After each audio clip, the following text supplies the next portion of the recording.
నమస్తే, welcome to Ayushman భవ. నేను అరుణ. మీరు పీసీఓడి సంతానలేమి సమస్యతో బాధపడుతున్నారా? పీసీఓడి సంతానలేమి సమస్యకు ప్రధాన కారణాలేంటి? ప్రైమరీ, సెకండరీ ఇన్ఫర్టిలిటీ అంటే ఏంటి? పీసీఓడి ఇన్ఫర్టిలిటీ సమస్యలకు హోమియోలో వైద్య విధానాలపై మాట్లాడేందుకు మనతో పాటు స్టూడియోలో ఉన్నారు హోమియోకేర్ ఇంటర్నేషనల్ వైద్యులు డాక్టర్ దేవికా గారు. వారిని అడిగి మరిన్ని సలహాలు, సూచనలు తెలుసుకుందాం. నమస్కారం డాక్టర్ గారు. నమస్తే అండి. డాక్టర్ గారు, ఈ మధ్య కాలంలో తరచూ చాలా ఎక్కువ మంది బాధపడుతున్నారు సమస్యతోటి, సంతానలేమి సమస్య. అసలు ఇన్ఫర్టిలిటీ గల కారణాలు ఏంటి? అసలు ఇన్ఫర్టిలిటీ అంటే సంతానం లేని సమస్య.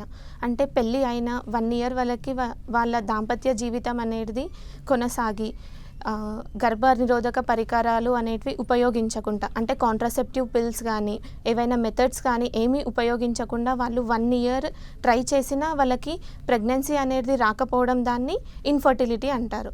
జనరల్గా ఇన్ఫర్టిలిటీలో వచ్చేసరికి 2 రకాలుగా ఉంటాయి, ప్రైమరీ ఇంకా సెకండరీ. ప్రైమరీ అంటే ఏమిటి అంటే వాళ్ళు మ్యారేజ్ అయిన తర్వాత ఒక్కసారి కూడా ప్రెగ్నెన్సీ అనేది రాకపోవడం దాన్ని ప్రైమరీ ఇన్ఫర్టిలిటీ అంటారు. అండ్ సెకండరీ ఇన్ఫర్టిలిటీ అంటే ఏమిటి అంటే వాళ్ళకి వన్స్ ఆర్ ట్వైస్ ప్రెగ్నెన్సీ అనేది వచ్చి ఒక పాప కానీ బాబు కానీ ఉంటారు. లేదంటే ఒకసారి అబార్షన్ అనేది జరిగిన తర్వాత మళ్ళీ ప్రెగ్నెన్సీ అనేది రాకపోవడం దాన్ని సెకండరీ ఇన్ఫర్టిలిటీ అని అంటారు. జనరల్గా మెయిన్గా ఇది అనేది స్త్రీలలో ఉండొచ్చు, లేదంటే మగవారిలో ఉండొచ్చు. ప్రాబ్లం అనేది మెయిన్గా స్త్రీలలో వచ్చేసరికి 30%, మేల్లో వచ్చేసరికి 30%, ఇరువుల్లో కలిపి 30% అనేది ఉంటుంది.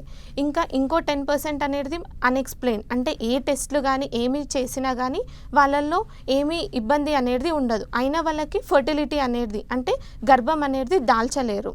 మెయిన్గా ఫీమేల్స్లో వచ్చేసరికి హార్మోనల్ డిస్టర్బెన్సెస్ అనేది జరగడం వల్ల ఇన్ఫర్టిలిటీ అనేది వస్తూ ఉంటుంది. హార్మోనల్ ఏమిటి అంటే పీసీఓడి అనేది మెయిన్ కాజ్. ఓకే, ఇందులో అండాశయంలో నీటి బుడగలు అనేది ఉండడం దాన్ని పీసీఓడి అంటారు, పాలిసిస్టిక్ ఓవేరియన్ డిసీజ్. ఈ పాలిసిస్టిక్ ఓవేరియన్ డిసీజ్ అనేది ఓన్లీ అండాశయంకి మాత్రమే ఉండడం. ఇందులో ఇంకో రకం ఏమిటి అంటే పాలిసిస్టిక్ ఓవేరియన్ సిండ్రోమ్, అంటే అండాశయంతో పాటు ఇంకా వేరే ఇతర ఆర్గాన్స్ అనేటివి కూడా ఎఫెక్ట్ అయ్యేదాన్ని సిండ్రోమ్ అని అంటారు.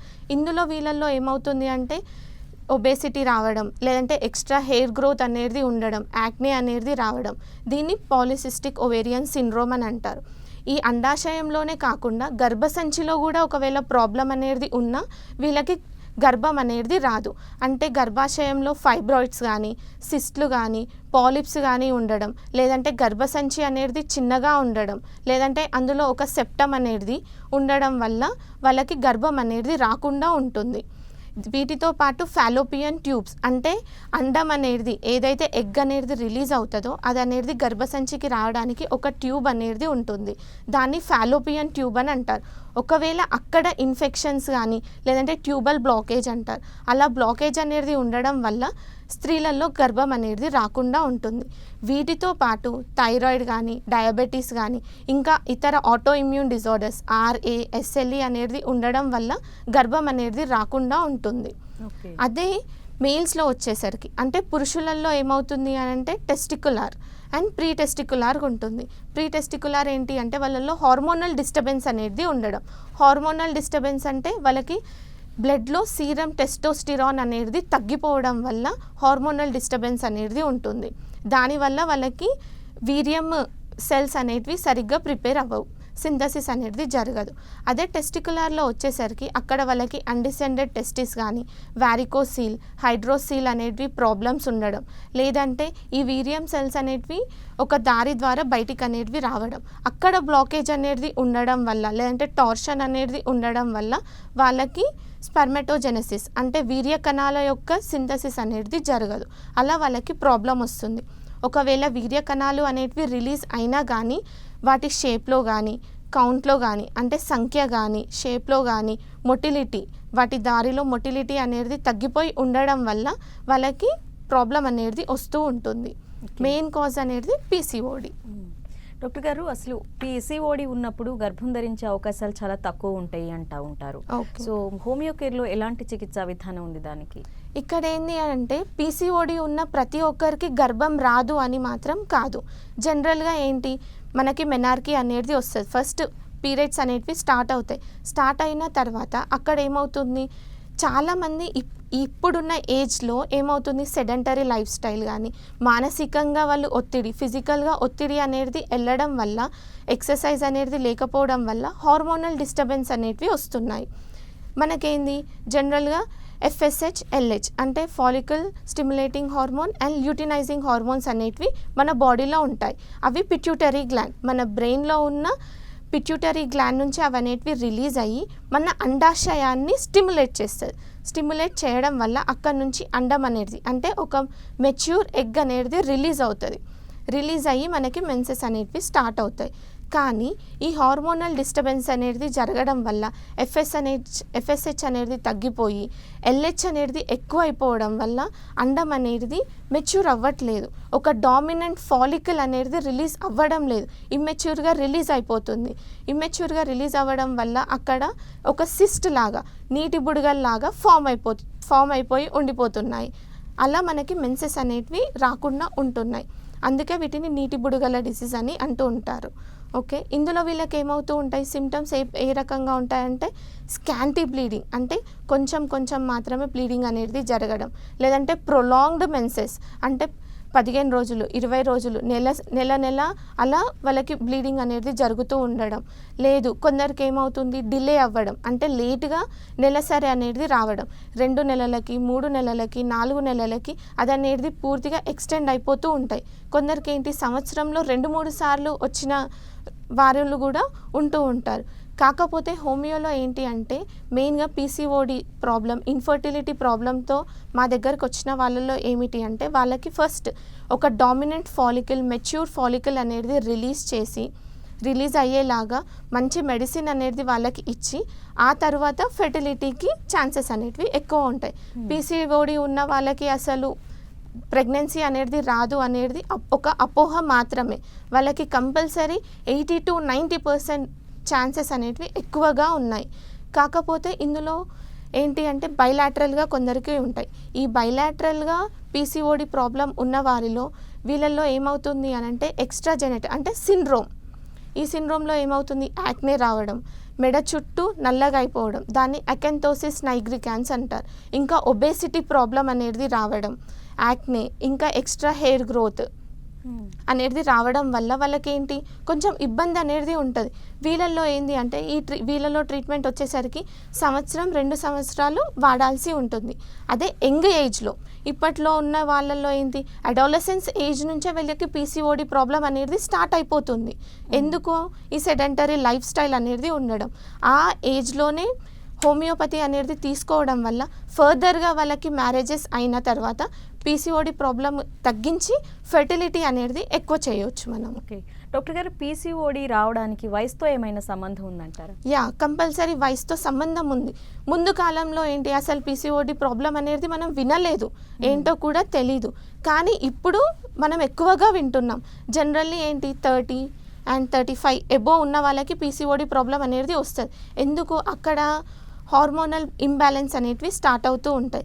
అండ్ 30 years దాటిన తర్వాత అండోత్పత్తి అనేది తగ్గిపోతుంది. మన బాడీలో ఉన్న రిజర్వ్ యొక్క ఎగ్స్ అనేటివి తగ్గిపోతూ వస్తూ ఉంటాయి. అలా హార్మోనల్ డిస్టర్బెన్సెస్ వచ్చి PCOD ప్రాబ్లం అనేది వస్తుంది. కాకపోతే ఇప్పుడున్న మోడర్న్ లైఫ్ స్టైల్ అంటే ఈ 10 years నుంచి మనం చూసుకుంటే ఈ యంగ్ పీపుల్లో ఏంటి సెడెంటరీ లైఫ్ స్టైల్ అనేది అలవాటు అయిపోయింది. ఫోన్లు పట్టుకొని కూర్చోవడం, ఊరికే చదువుకొని అక్కడే కూర్చోవడం వల్ల యాక్టివిటీ అనేది తగ్గిపోయింది. ఇంకా వాళ్ళల్లో ఒత్తిడి, మానసిక ఒత్తిడి కానీ ఫిజికల్ ఒత్తిడి అనేది ఎక్కువైపోవడం, ఇంకా మెయిన్గా డ్రగ్ అడిక్ట్స్ కానీ స్మోకింగ్ కానీ ఆల్కహాల్ కంటెంట్ అనేది తీసుకోవడం వల్ల హార్మోనల్ ఇంబ్యాలెన్స్ అనేది జరిగిపోతుంది. ఇలా జరిగిపోవడం వల్ల ఈ మధ్య కాలంలో మనం యంగ్ పీపుల్ మెచ్యూర్ అయిన 2-3 yearsలోనే వాళ్ళకి PCOD ప్రాబ్లం అనేది రావడం. బైలాటరల్గా ఉండొచ్చు అంటే 2 అండాశయాలు అనేటివి ఎఫెక్ట్ అవ్వచ్చు, లేదంటే యూనిలాటరల్గా కూడా ఉండొచ్చు. మల్టిపుల్ సిస్ట్లు ఉండడం, సింపుల్ సిస్ట్గా ఒకటైనా ఉండడం, అలా యంగ్ ఏజ్లో ఎక్కువైపోతూ వస్తూ ఉంది ఈ సెడెంటరీ లైఫ్ స్టైల్ వలన. ఓకే డాక్టర్ గారు, వంశపారపర్యంగా సంతానలేమి అనే సమస్య వచ్చే అవకాశం ఉందంటారా? వంశపారంపర్యంగా అని చెప్పలేము, వస్తుంది అని కంపల్సరీ అనేది కాదు. కాకపోతే ఎండోక్రైన్ డిజార్డర్స్ అనేటివి ఉంటాయి. ఈ ఎండోక్రైన్ డిజార్డర్సే హార్మోనల్ డిస్టర్బెన్స్. ఈ హార్మోనల్ డిస్టర్బెన్స్ అనేటివి జనరేషన్ పాస్ అవుతూ ఉంటాయి. ఈ హోమియోపతిలో మనం ఏం చేయొచ్చు అని అంటే ఈ జనరేషన్ బై జనరేషన్ అనేది పాస్ కాకుండా వాళ్ళకి మెడిసిన్స్ అనేటివి ఇచ్చి స్టార్టింగ్ స్టేజ్లోనే ఉన్న ఇంబ్యాలెన్స్ హార్మోనల్ ఇంబ్యాలెన్స్ని మనం తగ్గించేయచ్చు. ఓకే, హార్మోనల్ ఇంబ్యాలెన్స్ని మనం తగ్గించి వాళ్ళకి ఫర్టిలిటీ అనేది ఇంక్రీజ్ చేయొచ్చు. డాక్టర్ గారు, చాలామంది మేనరికం వివాహాలు చేసుకుంటూ ఉంటారు. Yes. సో వాళ్ళు దానివల్ల ఏంటంటే ప్రెగ్నెన్సీ అయ్యి అబోర్షన్స్ అయ్యే ఎక్కువ ఛాన్సెస్ ఉంటాయి అంటారు. అవును. ఇది ఎంతవరకు అపోహ వాస్తవం? జనరల్గా కన్సాంగ్వినియస్ మ్యారేజెస్ అంటే మేనరికం పెళ్ళి అనేది చేస్తూ ఉన్నారు. కాకపోతే ఇందులో అబార్షన్స్ కానీ లేదంటే అంగవైకల్యంగా పిల్లలు పుట్టడం అనేది సహజం. ఇది 40%కి నిజమే. ఓకే, వీళ్ళల్లో ఏంటి అని అంటే జెనెటిక్ సిమిలారిటీ, మదర్ యొక్క ఫాదర్ యొక్క జెనెటిక్ సిమిలారిటీ అనేది ఉండడం వల్ల పిల్లలలో ఎఫెక్ట్ అనేది చూపిస్తూ ఉన్నారు. అండ్ ప్రెగ్నెన్సీ దాల్చడం అనేది ఉంటుంది, కాకపోతే అది అనేది పిల్లల పైన ఎఫెక్ట్ చేస్తూ ఉంటుంది. అండ్ ఈ అబార్షన్స్ అనేటివి జరుగుతాయి. ఈ అబార్షన్స్ అనేటివి ఎప్పుడు జరుగుతాయి అని అంటే వాళ్ళకి ఇన్ఫెక్షన్స్ అనేటివి ఉండడం, అంటే ఈ ఫాలోపియన్ ట్యూబ్ ఏదైతే గొట్టం నుంచి మనకి ఎగ్ అనేది అంటే అండం అనేది పాస్ అవుతుందో అక్కడ ఇన్ఫెక్షన్, దాన్నే సాల్పింజైటిస్ అంటారు. ఈ సాల్పింజైటిస్లో ఇన్ఫెక్షన్ అనేది ఉందనుకో అప్పుడు రిపీటెడ్ అబార్షన్స్, లేదంటే వాళ్ళల్లో ఫైబ్రాయిడ్స్ కానీ పాలిప్స్ కానీ ఉన్నాయనుకో రిపీటెడ్ అబార్షన్స్ అవుతూ ఉంటాయి. టార్చ్ ఇన్ఫెక్షన్స్, సైటోమెగాలో ఇన్ఫెక్షన్స్ అనేటివి, ఎస్టీడీ ఇన్ఫెక్షన్స్ అనేటివి, ఈ ఇన్ఫెక్షన్స్ అనేటివి ఉండడం వల్ల repeated abortions first trimester, second trimester, థర్డ్ ట్రైమినిస్టర్లో ఎప్పుడైనా జరగవచ్చు. వాళ్ళల్లో ఫస్ట్ ట్రైమినిస్టర్లో అబార్షన్స్ ఎందుకు ఎక్కువగా జరుగుతాయి అని అంటే వాళ్ళకి షుగర్స్ లెవెల్ అనేటివి ఎక్కువ అయిపోవడం వల్ల. ఈ పీసీఓడి ప్రాబ్లం ఉన్న వాళ్ళల్లో ఏంటంటే వాళ్ళకి ఇన్సులిన్ రెసిస్టెన్స్ అనేది వచ్చేస్తుంది. ఈ ఇన్సులిన్ రెసిస్టెన్స్తోని వాళ్ళకి గర్భం దాల్చారనుకో షుగర్ లెవెల్స్ అనేటివి ఇంక్రీజ్ అవుతాయి. దానివల్ల అబార్షన్స్ అనేటివి జరగడం, లేదంటే పిఐడి కానీ టార్చ్ ఇన్ఫెక్షన్స్ వల్ల ఫస్ట్ ట్రైమినిస్టర్ అంటే ఫస్ట్ 3 నెలల్లో వాళ్ళకి గర్భం అనేది వెళ్ళిపోతుంది, అబార్షన్ అనేది జరుగుతుంది. సెకండ్ ట్రైమినిస్టర్లో వచ్చేసరికి ఏమిటి అంటే వాళ్ళకి మెయిన్గా సర్వైకల్ ఇన్కాంపిటెన్స్ ఏదైతే మనకి మూసుకొని పోతుందో అది అనేది లూజ్గా ఉండడం వల్ల అబార్షన్స్ జరగడం అనేది, లేదంటే హైపర్ టెన్షన్ బీపీ అనేది ఎక్కువగా ఉండడం వల్ల. అదే థర్డ్ ట్రైమినిస్టర్లో వచ్చేసరికి ఏమిటి అంటే ఈ కన్సాంగ్వినస్ మ్యారేజెస్ అనేటివి జరుగుతూ ఉంటాయి. అంటే మేనరికం పెళ్ళి అనేది జరగడం వల్ల స్టిల్ బర్త్స్ అంటే పొట్టలోనే బిడ్డ చనిపోవడం, లేదంటే వాళ్ళ గ్రోత్ అనేది రిటార్డ్ అవ్వడం, అంటే గర్భం దాల్చిన పిల్లల యొక్క గ్రోత్ అనేది సరిగ్గా ఉండకపోవడం అలా జరుగుతూ వస్తూ ఉంటుంది.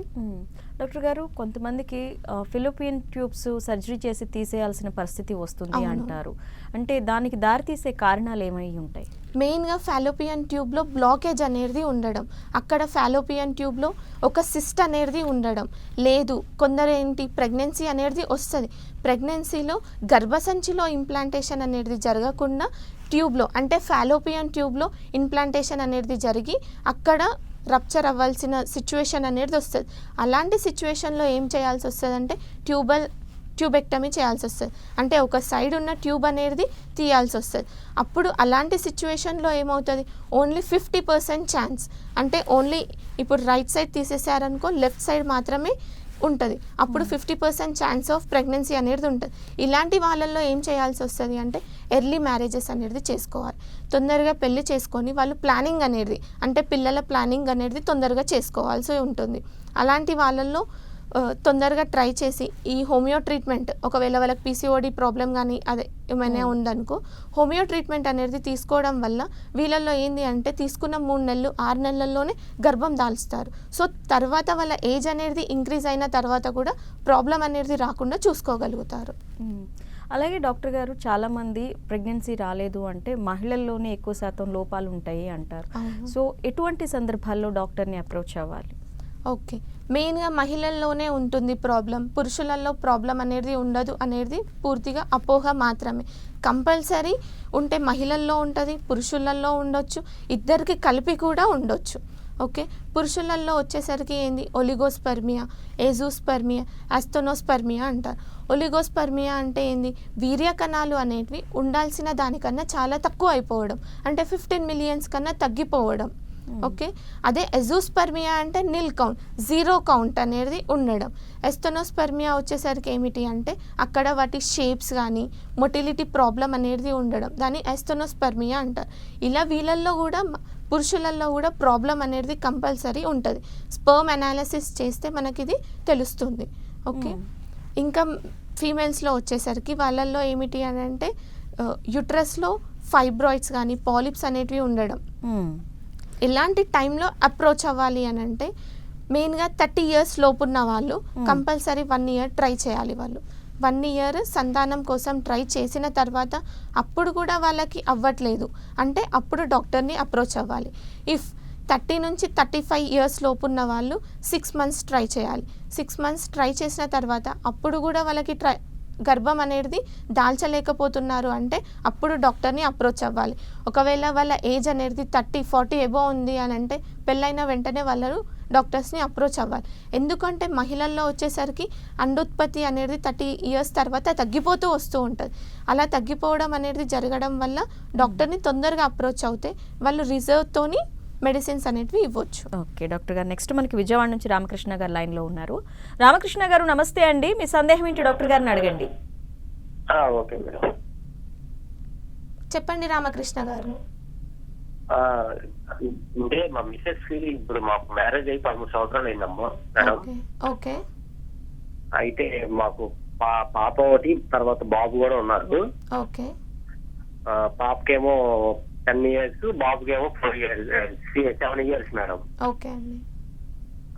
అయితే మేడం మా మిస్సెస్ కి డేట్ వచ్చినప్పుడల్లా బాగా పెయిన్ వచ్చేసి బాగా ఇబ్బంది పడుతుంది మేడం. ఓకే, అయితే అదేమైందంటే వేరే హాస్పిటల్లో చూపిస్తే స్కానింగ్ చూపిస్తే గడ్డలు ఉన్నాయని అన్నారు మేడం. ఏంటండి? గడ్డలు ఉన్నాయని. ఓకే, గడ్డలు ఉన్నాయి, గర్భసంచిలో గడ్డలు ఉన్నాయని. అయితే డేట్ వచ్చినప్పుడల్లా 5 రోజుల దాకా మరీ ఇబ్బంది పడుతుంది మేడం. అలా దానికి ఏమైనా ప్రాసెస్ ఉంటుంది మేడం? ఓకే అండి. జనరల్గా వీళ్ళు ఏమంటున్నారు, గర్భసంచిలో గడ్డలు ఉన్నాయి అంటున్నారు. అంటే ఫైబ్రాయిడ్స్ అనేటివి బహుశా ఉండొచ్చు. ఈ ఫైబ్రాయిడ్స్ వల్ల ఏమవుతుంది అని అంటే తీవ్రమైన నొప్పి అనేది నెలసరి అనేది స్టార్ట్ అయినప్పుడు తీవ్రమైన నొప్పి ఉంటుంది, భరించలేరు. డైలీ యాక్టివిటీస్ అనేటివి చేసుకోలేకపోతూ ఉంటారు. ఇంకా ఈ డిస్మెనోరియాతో పాటు వాళ్ళల్లో నెలసరి అనేది ఎక్కువ అయిపోవడం, రోజుకి ఒక 8-10 ప్యాడ్స్ అనేటివి యూస్ చేయడం, ఇంకా వాటితో పాటు గడ్డల్లాగా వాళ్ళకి పడిపోవడం అనేది జరుగుతుంది. వీళ్ళల్లో హోమియోకి ట్రీట్మెంట్ ఏంది అని అంటే వీళ్ళు కంపల్సరీగా ఒక 8 నుంచి 1 సంవత్సరం పాటు మెడిసిన్ అనేది వాడారనుకో ఆ గడ్డ అయితే ఏదైతే ఉందో అదనేది చిన్న సైజులోకి వెళ్ళిపోయి తర్వాతకి పూర్తిగా తగ్గిపోతూ వస్తుంది. అండ్ ప్రతి నెలకి నొప్పి రాకుండా మెడిసిన్స్ అనేటివి ఉంటాయి, దాన్ని మేనేజ్ చేసుకోగలుగుతాం. ఇలా వీళ్ళు హోమియోపతి ట్రీట్మెంట్ అనేది తీసుకోవచ్చు. రామకృష్ణ గారు, మీరు చేసిన రిపోర్ట్స్ తీసుకొని దగ్గరున్న బ్రాంచ్ని అప్రోచ్ అవ్వండి, మీకు కంపల్సరీగా రిజల్ట్ అనేది ఉంటుంది. Okay doctor, next Harikiran Krishna జిల్లా నుంచి.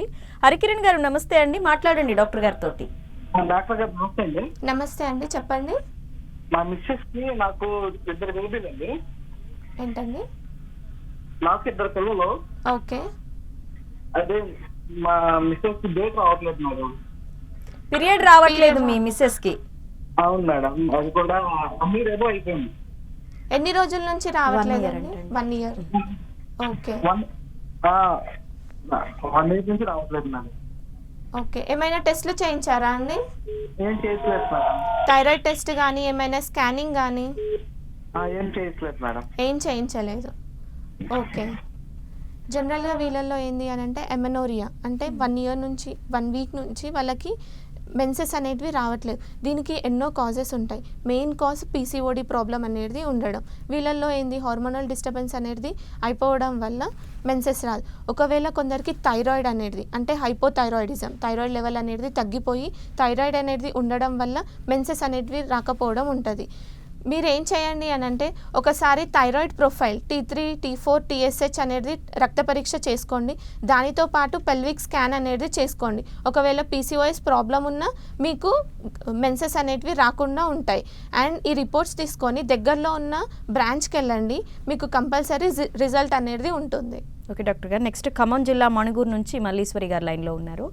మల్లీశ్వరి గారు నమస్తే అండి, మీ సమస్య ఏంటో డాక్టర్ గారికి చెప్పండి. నమస్తే మేడం. నమస్తే అండి, చెప్పండి. మా అమ్మాయికి మీ పేరు మల్లేశ్వరి అండి. కొంచెం పెద్దగా మాట్లాడతారా? హలో, నా పేరు మల్లేశ్వరి అండి. ఓకే చెప్పండి. అయితే మా అమ్మాయికి 21 అండి డేట్. తన ఏజ్ 21 అండి. ఓకే అండి. అయితే నాకు పీసీఓడి ఉందండి, తీసుకొని ఎంత హాస్పిటల్ పీసీఓడి అని చెప్పాడు. ఓకే. 3 నెలలకి 4 నెలలకి డేట్ అవుతుంది. మరి ట్రీట్మెంట్ ఏం తీసుకోమంటారు చెప్పండి మేడం. ఓకే, మీకు పీసీఓడి 2 అండాశయాల్లో ఉందని చెప్పారా అండి? అవును మేడం. ఎన్ని సంవత్సరాల నుంచి ఉంది? ఆ అమ్మాయికి 4 సంవత్సరాలు ఉంటుంది మేడం. 3 సంవత్సరాలు. 4 సంవత్సరాల నుంచి ఉంది. ఓకే అండి. Okay madam. ఓకే, ఈ పీసీఓడి ప్రాబ్లం వల్ల ఏమవుతుంది, మెన్సెస్ అనేటివి రావు. వాళ్ళకి 6 నెలలు 5 నెలల వరకు మెన్సెస్ అనేది రాకుండా ఉంటుంది. ఇంకా ఈమెకి బైలాటరల్గా ఉంది కాబట్టి కంపల్సరీగా వెంటనే ట్రీట్మెంట్ తీసుకోవడం ఇంపార్టెంట్. ఇంకా ఏజ్ అనేది 21, అన్మ్యారీడ్ పీపుల్ కాబట్టి ఈ ఏజ్లోనే వాళ్ళు కరెక్ట్ హోమియో ట్రీట్మెంట్ అనేది తీసుకోవడం వల్ల ఫెర్టిలిటీ అనేది ఇంక్రీజ్ అవుతుంది. దానితో పాటు మీకు నెలసరి అనేది కరెక్ట్ అవుతూ వస్తుంది. మీరు ఒక 6 నెలల నుంచి ఒక 12 నెలల వరకు ట్రీట్మెంట్ అనేది తీసుకోవడం వల్ల ఏవైతే సిస్ట్లు అనేటివి ఫామ్ అయినాయో అవి రిజాల్వ్ అయిపోతూ ఉంటాయి. రిజాల్వ్ అయ్యి మీకు మెన్సెస్ అనేటివి కరెక్ట్గా వస్తూ ఉంటాయి. దగ్గరలో ఉన్న బ్రాంచ్కి వెళ్ళి కన్సల్ట్ అవ్వండి మీరు ఒకసారి. ఓకే డాక్టర్, నెక్స్ట్ హైదరాబాద్ నుంచి సౌజన్య గారు లైన్లో ఉన్నారు. సౌజన్య గారు నమస్తే అండి, మీ సమస్య ఏంటో డాక్టర్ గారికి చెప్పండి. డాక్టర్ గారు నమస్తే అండి, నా పేరు సౌజన్య అండి. చెప్పండి మేడం. నాకు మ్యారేజ్ 3 years అవుతుంది మేడం. నా వయసు 31. వయసు ఎంతమ్మా? నా ఏజ్ 31 మేడం. మా హస్బెండ్ 34. ఓకే అండి. సో మేము ఒక 6 months బ్యాక్, అంటే 1 year తర్వాత మేము ఇట్లా టెస్టులు చేపిస్తా ఉన్నాము. అంటే ఏజ్ 30 దాటింది కాబట్టి టెస్టులు చేపిస్తా ఉన్నాము. నాకేమో స్కానింగ్ తీస్తారు కదా మేడం. స్కానింగ్ అంతా మంచిగానే ఉంది. ఓవల్యూషన్ కూడా 12 to 13 days లో మొత్తం కరెక్ట్ గానే అవుతుంది. ఎగ్ కూడా మొత్తం రిలీజ్ అవుతుంది. ఓకే అండి. నాదంతా నా స్కానింగ్ అంతా మంచిగానే ఉంది మేడం. మా హస్బెండ్ కి కొంచెము కౌంట్ తక్కువ ఉందండి. ఓకే, మీకు పెళ్ళై ఎన్ని సంవత్సరాలు అయిందమ్మా? 3 years. నాకు 3 years అవుతుంది మేడం. పెళ్ళై 3 years అయింది. కౌంట్ ఎంత ఉందన్నారు? కౌంట్ 10 millions ఎంత అన్నారు మేడం. అంటే ఫస్ట్ టైం డాక్టర్స్ ఏమన్నారంటే, అంటే మా తెలిసిన డాక్టర్ అనమాట, తెలిసిన డాక్టర్ దగ్గరికి వెళ్తే ఫస్ట్ టైం టెన్షన్ లో ఎవరైనా అలానే ఇస్తారు, సెకండ్ టైం దాన్ని మనం కౌంట్ చేస్తామన్నారు. మా వారు ఫస్ట్ టైం 10 అని వచ్చిందని అని కొంచెం టెన్షన్ పడి సెకండ్ టైం ఇంకా వద్దు, న్యాచురల్ గానే ఉందా అన్నట్టుగా మేము పోలేదు హాస్పిటల్ కి. ఓకే ఓకే అండి. ఇందులో వచ్చేసరికి స్త్రీలో ప్రాబ్లం అనేది ఏం లేదు. అదే హస్బెండ్లో చూసుకుంటే కణాలు, వీర్య కణాలు అనేది తక్కువ ఉన్నాయి, 10 millions. జనరల్గా 15 millions కన్నా తక్కువ ఉంటే ఒలిగోస్పర్మియా అంటారండి. మీకు 10 millions అనేటివి ఉన్నాయి కాబట్టి కొంచెం హస్బెండ్లో ప్రాబ్లం అనేది ఉంది కాబట్టి వీళ్ళల్లో ఏమిటంటే హోమియో ట్రీట్మెంట్ ఇవ్వడం వల్ల కౌంట్ అనేది పెరుగుతుంది. ఇంకేమవుతుంది అంటే వాళ్ళ మొటిలిటీ అండ్ ఆ శుక్ర కణాల యొక్క హెల్దీనెస్ అనేది వస్తుంది. హోమియో ట్రీట్మెంట్ తీసుకోవడం వల్ల ఇవన్నీ జరుగుతాయి. సో మీరు దగ్గరలో ఉన్న హోమియో బ్రాంచ్కి వెళ్ళడం వల్ల మీ హస్బెండ్ యొక్క కణాలు అనేటివి పెరుగుతాయి.